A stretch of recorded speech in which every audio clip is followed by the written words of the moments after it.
If you're here, that means you've heard the part 1 of JBS Haldane. For your reference, here's a small recap of the last episode. Imagine a journalist described him as a large, woolly rhinoceros of uncertain temper. When he was not yet 4, he looked intently at the blood trickling out of a cut at his forehead and asked, "Is it oxyhemoglobin or carbooxyhemoglobin?" JS, his father, dosed Jack with whiskey and put him to bed in Daman's bunk where he slept for a very long time. Exemplary parenting, one must say. Absolute parenting. Imagine if we were to do something of this sort. In between JB's life, there is a big punctuation mark called the First World War. Yes. And it was Haldane who actually constructed the bridge between the synthesis. Mendelian theory and the Darwinian. The Darwinian theory. So it is called, in fact, today in the 50s, it was called the modern synthesis It wasn't exactly love at first sight. in Marxism. Yeah, it took him time to warm up to Marxism. And Jacob, this was also the time when he started flirting with Soviet Union. So after marrying Charlotte, he and Charlotte went in 1927 to Soviet Union, and he came back very impressed. What impressed him there? The prominent view among geneticists was that Lysenko was flat and dead wrong. But surprisingly, Haldane did not actually use his intellect, his knowledge, And his to position. to contradict many of what were believed to be falsities by Lysenko, and that put him in a very difficult position where people finally started to question whether his politics was contradicting with his science. You are listening to a podcast from The Hindu. I am Jacob Koshi. And I'm Shobna Nair, and this is the Rearview. Here we dive into the history of things, events, discoveries, and inventions. There is every step of the way he will do something so dramatic that your breath will be caught in your throat and you will watch with your eyes, like, your eye-popping stuff he would do. And at the age of 65 years, he did just that. Like broken glass under my feet, I can lose my mind in the sea. So, Jacob, what exactly was the whole fracas about Lysenko? Who was Lysenko, and what sort of created this entire controversy? So the Lysenko affair, as it is now called, it's one of those seminal battles, in the history of biology. At the center of it is Trofim Lysenko. He was the Soviet Academy of Sciences president, and he was the principal scientist of Joseph Stalin. He was a biologist, of course, and his view was that Darwinian theory of natural selection was correct. It was a great theory, but he said that this was not entirely correct. The whole emphasis on genetics and genes as being the model of inheritance was misplaced, according to him. And he believed that environmental traits, you could actually pass on traits to the other it was possible for society and the environment to mold the body in such a way that traits would pass on to the next generation. He wanted to give less credence to the idea of genes.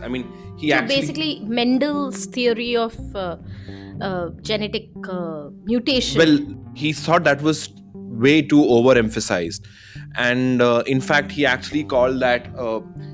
He wanted to fit this within the Soviet model of society. The whole social evolution that we talked about. He wanted to say that evolution also followed this march towards history. He for him, the idea of genes and inheritance, was a very capitalist construction. It was very bourgeois biology, as he used to call it. So his basic point, I mean, and this was, he was a farmer's son, and his point was that, and his basic thesis was that, uh, genetics, or the science of biology, should be directly used to improve society. Now, Russia was a growing country, and it needed lots of grain and to feed its growing population, as well as pursue that path of industrialization. Now, he conducted these experiments. There were these plots of wheat, and when he dunked them in cold water, The saplings, the the wheat saplings, saplings. the seeds. And the thing is that, he said that, in the act of dunking and being exposed to the cold water, the traits of vigor had been passed on to the to these seeds. And you were able to get better and improved varieties, or those which produce more grains, over the next generation. His thing was, it was possible for the body to affect the genes, because the dominant thing in biology was this. I mean, we have our genes and we pass it on. But once we passed on our genes to our progeny, then it is a kind of, I mean, whatever environmental effects we have accumulated over time, they get erased, and the progeny gets those genes in a fresh state, which is why they're able to form new cells, and that those cells which diverge into different kinds of organs. So his whole point was, if how is it possible that, genes affect the body but the body doesn't affect the genes? So he believed that it was possible for to use environment to actually change, even genes and, their And the expression. whole idea was that the cold, frigid expanses of the Soviet Yeah. countryside will be carpeted with waving wheat fields. And this appealed to Stalin, because he was now this new dictator. He was now the new dictator, and he wanted to establish himself. And the idea that, science could, be used to create these, this golden harvest, was something that he might now, within the Soviet Academy itself, there were a whole legion of scientists who actually opposed this theory, because they saw this as going against Mendelian genetics per se. And here lies the basic problem, because had Lysenko kept his ideas to himself, or if he was just publishing a paper on it and there was a healthy debate, Yeah. then there would have been no problem. But the problem arose because whoever contradicted Lysenko, or whoever questioned Lysenko's methods, was actually purged. In fact, there was a famous scientist, Vavilov, who was actually a great friend of Haldane, Who and hosted who Haldane in hosted Haldane, 1927? and I don't know, it gave him expensive caviar, and Yes. he actually espoused and brought, popularized a lot of his own ideas. Now, Vavilov was somebody who stood up, to this thing. Against And the Lysenko. scientific meetings often went far beyond science. It was about, I guess, Lysenko also had some personal grouses, because he used to imagine that, Vavilov was some kind of this bourgeois scientist, like our Alexander, Count Alexander. Count We keep Alexander, coming back to Count coming back to him. Alexander. So he thought that, some of the scientists smirked at him, made fun of him, and he used a lot of these. He poured out a lot of his personal angst on, several scientists. Though later on in life, I mean, many other reports and have suggested that Lysenko said that, yes, I had my disagreements with him, but I never ordered for him to Yeah, be but taken away. eventually, Haldane's dear friend was sent Yes, he was sent to. to a gulag. Yeah, And he apparently just he died in of of starvation. starvation. He was just given one cold cabbage or something for a day, and And mold ridden someone actually grains. mentions this thing that, when he died, I mean, from one of his persons or his belongings, they found a new form of fungus, which was yet undiscovered to science. Wow. So in a way, even in his death, He he was kind of contributed contributing to to science. the biology. So that was fabulous. But now here's where the problematic position of of Haldane comes. There was a debate organized by the BBC, where three or four On noted Lysenko's findings. yeah. And well, it was a funny sort of a debate because apparently all of them had to just give their pre-recorded statements, for and Without against the actually position. hearing the others. Yeah. And many of the scientists, or at least two of them, outrightly condemned Lysenko's genetic ideas of genetics. And by the way, they actually pointed out the fact that a large amount of Lysenko's theories were actually based on unsound science. I mean, he'd just done experiments in one plot, and they were not repeatable as a scientific method requires. And all of these failures were brushed apart, and yet, quite paradoxically or mysteriously, Haldane, who would have normally picked apart these points, as you said, when he was confronted by opposing points which he thought was unscientific, he would quickly point out the weaknesses in arguments, but he didn't.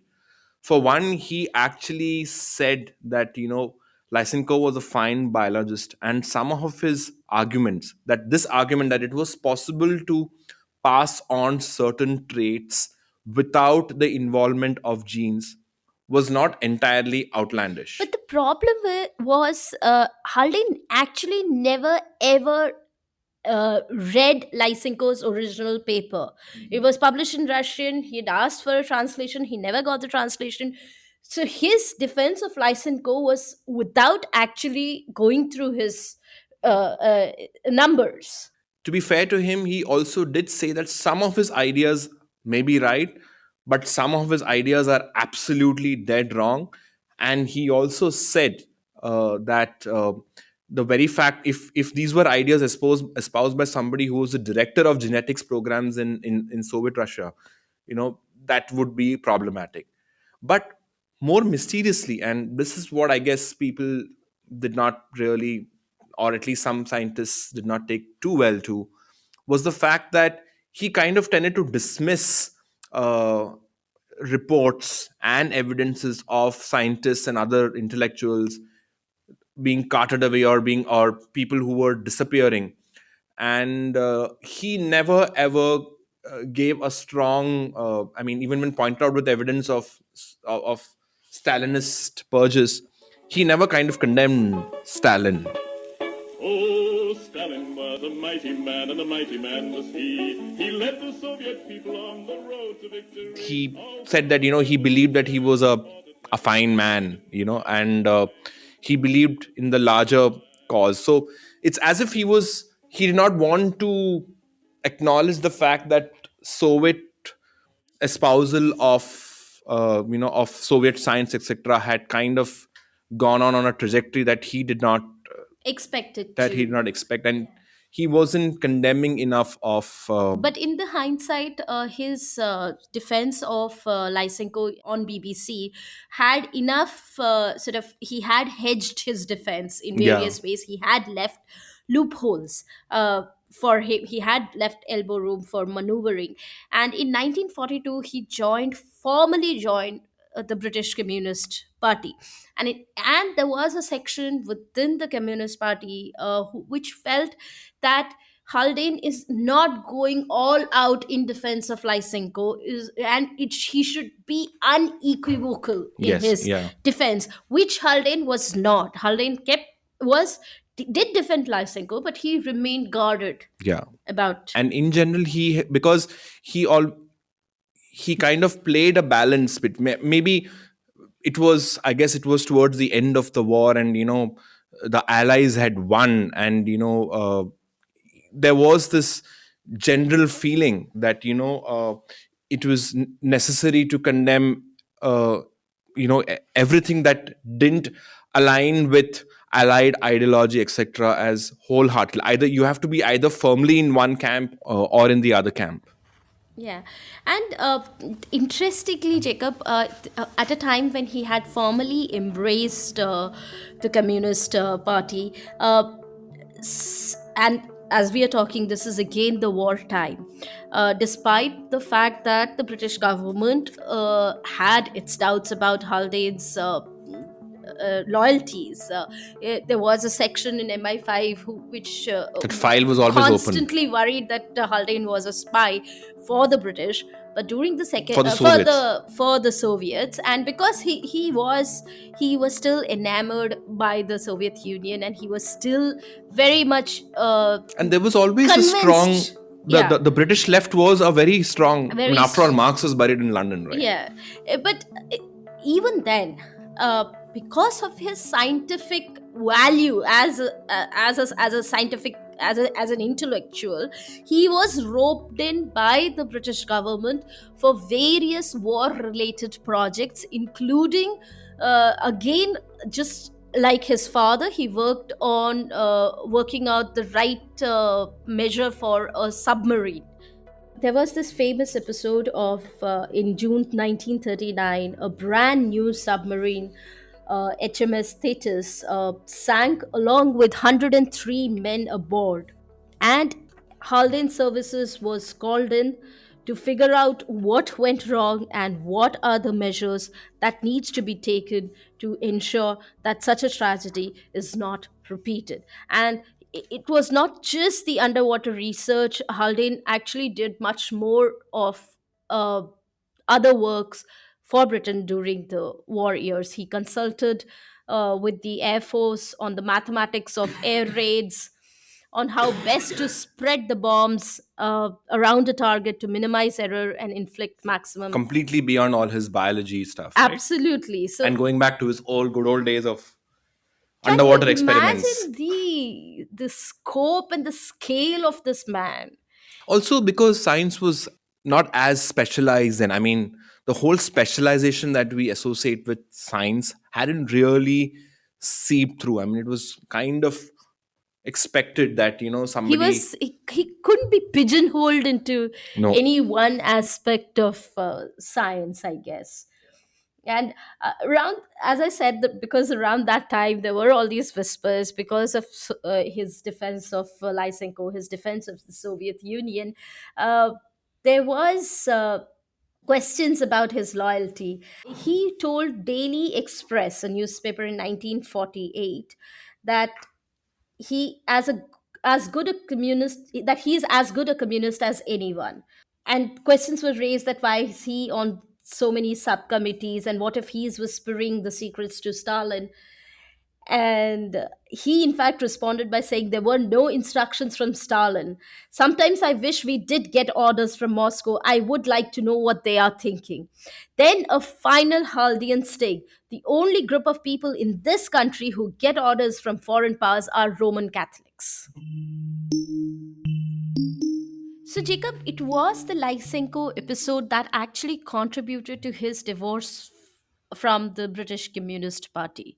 By 1950s, he's actually started pulling back because there was a huge amount of pressure on him to defend Lysenko, to defend the Soviet science project, and he couldn't find himself. It was actually a crossroad for him. He had to pick politics or science, and I guess our man picked up science because he was fundamentally a scientist. fundamentally a scientist, and he believed in scientific rigor, and he had never read Lysenko's findings, numbers. How could he go on defending him? And he thought he had the fact that he was not publicly criticizing Lysenko should be enough for his party, which was not enough. In And fact, he was actually. I mean, he gave many journalists and at many various public fora. He was repeatedly asked about his role in the, and he was even asked things like, for instance, do you think that the state should completely sponsor science? yes, and to And which his answer is quite interesting. He yeah, said that I can't imagine any other scenario, and probably yeah, because he was actually spending money out of his own own pocket. pocket. The Yes, UCL where yes. he was based was perennially out of funds, and this is the thing because again, as a scientist, And there was a whole episode of him actually buying teaspoons because the staff, classic, the staff quarters did not have teaspoons. yeah. And this is the pattern that constantly where he's spending out of his own Pocket, resources, yeah. and many times, and this is what happens in science, because at the end of it, it is true what he said, because scientists fundamentally are dependent on either private in some rich benefactor, or they are dependent upon the state, to actually get funds for the research. But Haldane being Haldane, the nature of his work was not to always bend your ideas, your science, to the requirements of the state. The state is a funder, but in the end, as a true scientist, he believed you should be, your job is to discover new facts and new things about nature. To kind of, and coupled this with the whole with the whole criticism that he faced, that he did not denounce Stalin and Stalinist policies enough. He once wrote this article in a magazine called the Rationalist Annual, and to summarize his role, he quoted this, this last episode, last one of the last stories in the Mahabharata, when all the Pandavas have died, and they're all ascending up the Himalayas, I believe, towards towards heaven. And one by one, all of the there's all of the Pandavas die, and then there is just Yudhishthir and a stray dog, which had just, I don't know, attached itself to the to that party. And it was only Yudhishthira who reaches, and God Indra tells him that you have come, welcome to heaven, but only one of you cannot bring this stray dog with him. Yudhishthir basically refused, that he refused to abandon this dog on the purely on the ground that the dog had walked so steadfastly with him. Ultimately, it turned out how all epics turned out, that the dog was actually a test, and it was actually the Dharma who was accompanying Yudhishthir. And the moral lesson that Haldane drew about this was that, just even if you've been criticized, but just for exonerating yourself, you cannot abandon something at the last moment. So I think that is how he kind of summarized his whole position regarding his defense of the Soviet Union and Stalin and communism, and I guess Lysenko's science in general. Yeah, and the interesting part is, Jacob, he never actually wrote a formal letter renouncing the party. Okay. That was his way of sort of softly shutting the door behind him and walking away quietly. So his Marxism was personal, and he did not want to take a public position on it. But with all of this was, I mean, as you mentioned, the he was now in his in his old age, he was getting old. He still wanted to do science. He was starved. He did not see the funds that he was getting. He was disillusioned with certain British policies, post-war policies, particularly regarding the arming of Germany, etc. So he was willing. He was not he was disillusioned with how all the allied powers had behaved, post the defeat of Germany, and he wanted to move out of Britain. You see, one thing about Haldane is, which is completely assured, is drama. There is every step of the way he will do something so dramatic that your breath will be caught in your throat and you will watch with your eyes, like, your eye popping stuff he would do. Like broken glass under my feet, I can lose my mind in the sea. And at the age of 65 years, he did just that. He chose the country where drama is an everyday fact of life. Absolutely. India. He decided, he and his second wife, who we Helen haven't Spurway. yet introduced, by the way. By the time Second World War hit, there was trouble in Haldane and Charlotte's world. They did not have a child, and believe it is such a big irony that a man who worked on genes for all Yes. along did not actually pass on his genes, and he was painfully aware of the fact, and the fact that those two did not have children of their own, kind of It contributed kind to of their, soured things within him, as Charlotte has theorized, yeah, in her own differences. biography.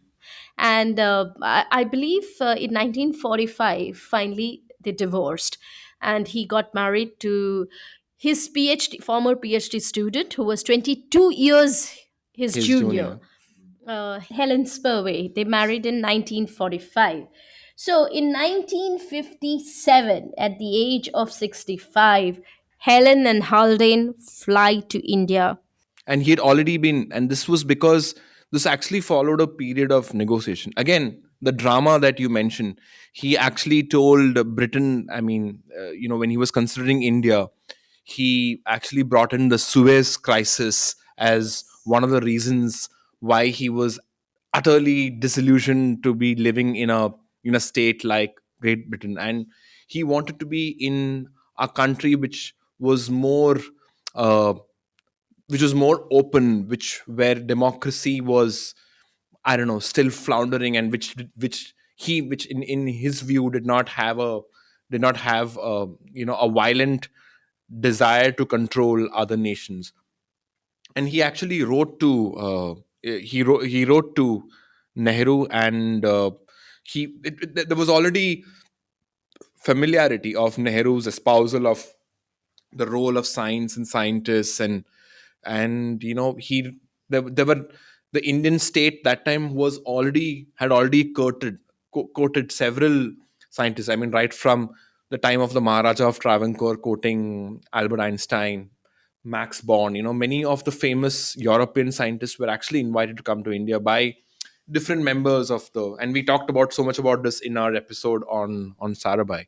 So again, to Nehru, he was to have Haldane, would have been was something of would have been influential, because Haldane actually said that Indian genetics had not there was little research that had actually been done, and with proper research programs, it might be possible to increase the amount of milk and eggs, from India's animals and cattle. Yeah, India had the same Soviet problem. We also needed more food.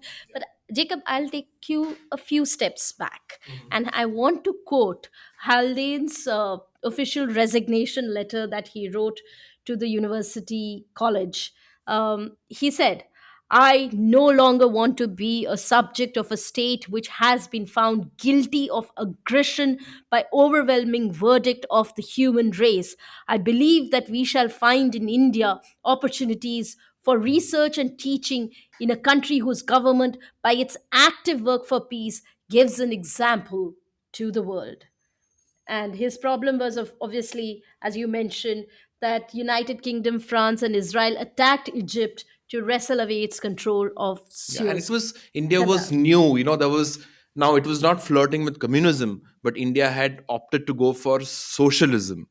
And this to him, I mean, he wanted, again, for him, the scientist in him was, he wanted to see if this was going to socialism could actually how would socialism actually pan out in a country like India with its I actually have a right. theory. I think the way he saw India of the 1950s, or 19 between 1955 and 65, was was actually a replacement for his Soviet dream. He saw India as a country that was invested in sciences, just like Soviet Union was, and saw it, And it was developing yeah, saw it as its a new shiny institutions. thing on the corner. But the funny part is, his justification of moving to India, he, I mean, another reason that he gave for moving to India was, one of my reasons for settling in India was to avoid wearing socks. Haldane said some years later, 16 years in socks is enough. So I guess not wearing socks He is wanted one to of wear the our prime chappals. reasons to come to India.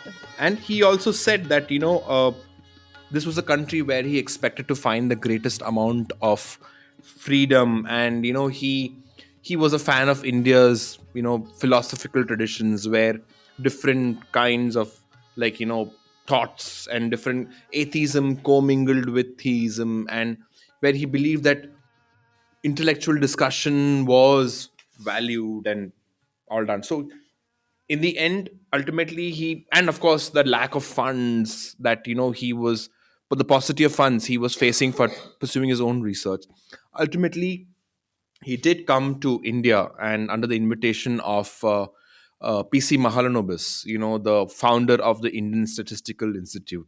And he thought that somebody of Haldane's stature would greatly contribute to biostatistics. I mean, statistics was the fulcrum on which the Indians state scientific institutions were going to be built, in planning and organizing. So, and he thought that Haldane's contribution would be extremely valuable, and Haldane And did came to we also India. actually sort of laid the red carpet for him. He told Mahalanobis. Malnovis that his annual salary at the university college was £2,300 and Helen's was £800.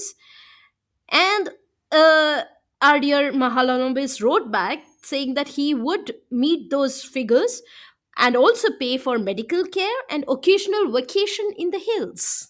So it was offer that he couldn't refuse, I Yeah, and guess. by this point, Haldane was in a difficult financial situation. His first wife, Charlotte, had been extracting alimony For from him, alimony. which he He could couldn't no afford. longer afford. And in fact, but he at the same time he didn't want too much money in his account, because if there was money, then he would be forced to pay alimony. The relationship between him and his ex-wife had reached to such a stage that he completely wrote her out of his will. So he took up Mahalanobis' invitation, and he moved to Calcutta, where the ISI was situated. And I think their first house was a house on, it was a fourth floor flat on the campus, and which was promptly, as someone writes, cluttered with their papers and books. And he personally described it as a mess by European standards, though not, I think, by Indian standards. We thrive in our messes. Anyhow, he embraced Indianness. His attire now, at that point, now consisted of white dhoti, loose white kurta. He taught himself Bangla and Sanskrit. He even bought Hindi glossaries of botanical terms. Gave up non meat entirely, I Yeah, believe. became a vegetarian. And he gathered students around him. In fact, one of his students, Krishna Rao Dronam Raju, has been one of the most astute chroniclers of Haldane's biology. Haldane actually saw him as a son, took him on as the son that he never had. And together they initiated very, very interesting projects. For example, hemophilia, the condition, in that very rare genetic condition, hereditary condition, under which certain people do not have the ability to you know to have blood clots, to have the blood clotted, and therefore can technically bleed to death. It was Haldane's research that established how frequent this kind of this condition would be in the Indian subcontinent.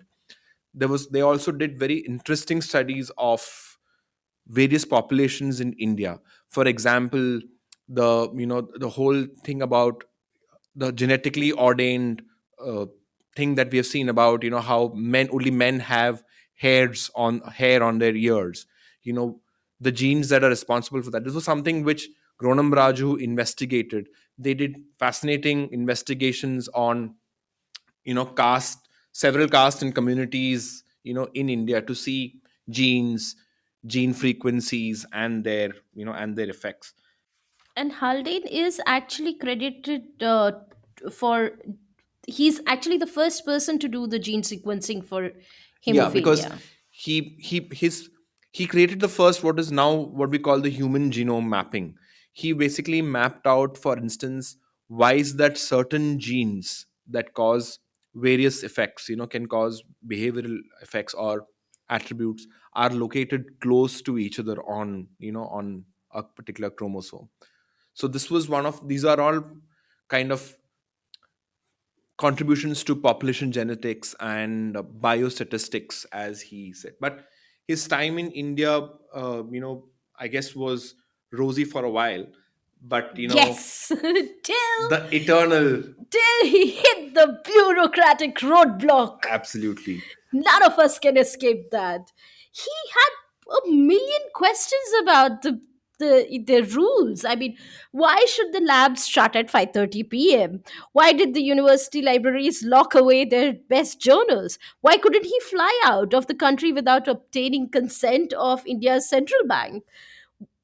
Why he kept asking, several small vexations. And imagine, for a man of his temper at 65, where you are already sort of who was already super rude, and as you get older you don't stop caring about the niceties of the world. He's That getting must more and more petulant Yeah, about that these must things. have been a And he was not getting I mean, he'd been promised more funds, but he didn't get the funds that he wanted. It was always a constant battle, because it was also a fledgling Indian scientific democratic state, right? And not just that, what I mean, he had rebelled against the British bureaucracy, only to encounter it in amplified form here in India. I mean, imagine a person of Haldane's stature is told to teach a class, but the curriculum is designed by somebody else. And when the proposed syllabus was sent to Haldane, he was horrified at how inept it was, a rather poor copy of British teaching from 30 years ago. Yeah. So he actually rebelled against methods of teaching and the kinds of research lines that were being. So I guess Mahalanobis, I guess, initially tolerated him and tried to play a balancing act, but eventually this didn't work, and he eventually went to the Council for Scientific and Industrial Research, where he was where he was promised more facilities. And eventually over there too, he encountered a lot of roadblocks. In fact, he actually famously coined the term. He expanded the definition of the CSIR to mean the Council for the Suppression of Independent Research.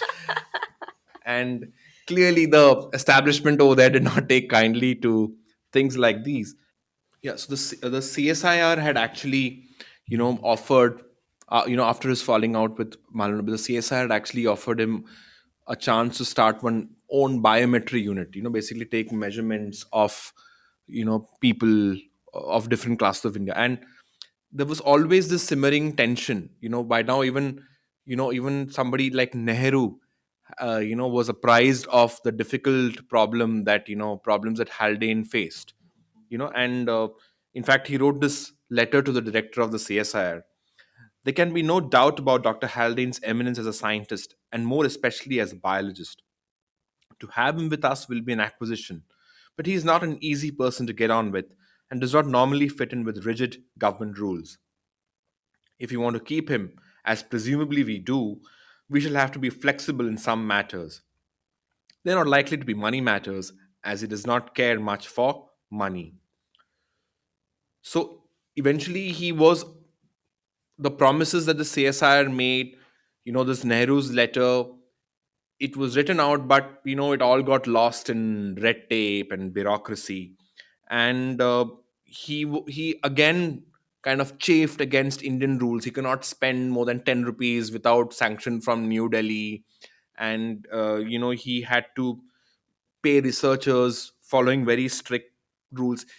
All in all, he always wanted to be he wanted to be useful. He wanted to do stuff which is to actually help people. And that's why he eventually then saw that, that's why he called the CSR the Council for the Suppression of uh, inde- Independent Research. A lot of people will actually agree with him, a lot of researchers will agree, because I believe hierarchy and Was the not something which Haldane not or just anybody, or scientists still continue to chafe at many of exactly. these I mean, we still have restrictions. this culture of entrenched hierarchy. So anyway, it was, and he actually summarized the scientist predicament that you were talking about as, it is the intolerable, this is entirely typical of the official treatment of scientists in India, he once wrote.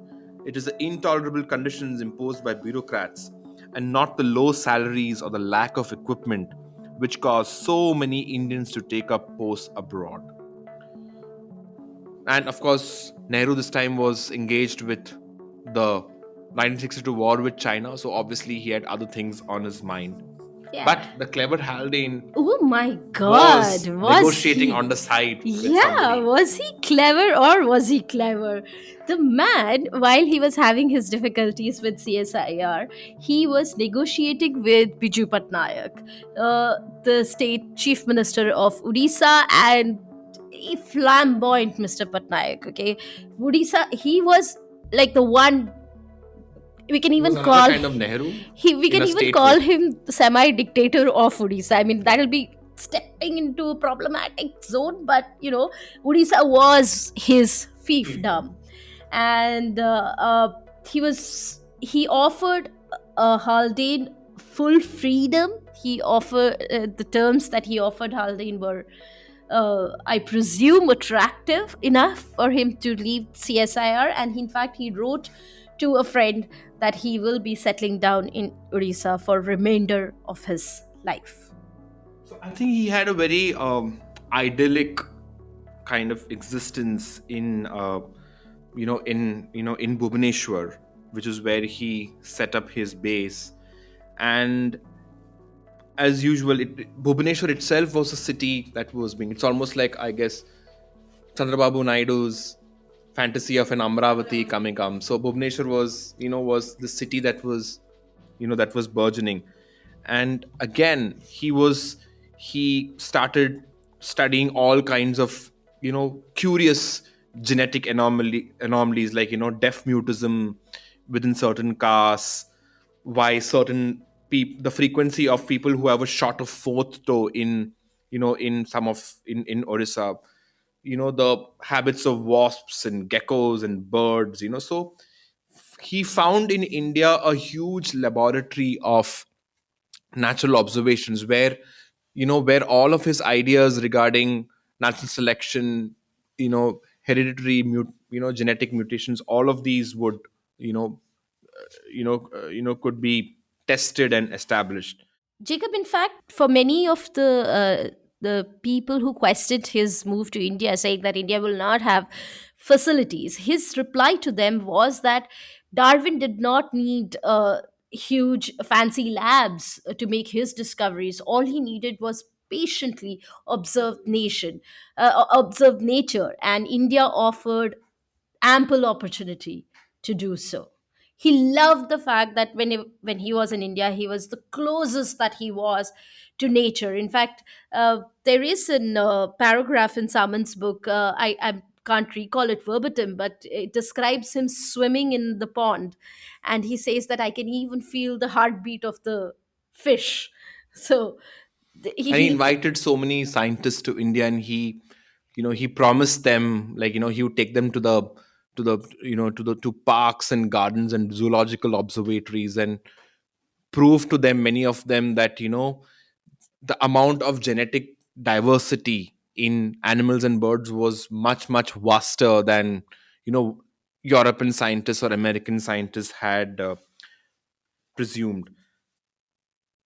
But as all good things come to an end, ultimately he contracted colorectal cancer, and this was something that at the age of 72, that ultimately took him away. But as all things come to an end in Bhubaneswar and doing all of this work, he ultimately was diagnosed with cancer. And but Haldane, being Haldane, did not seem to be too perturbed by it.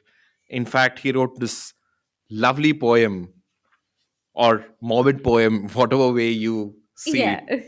You could just read out some of them, some of it. So he sent to New Statesman a poem titled Cancer's a Funny Thing.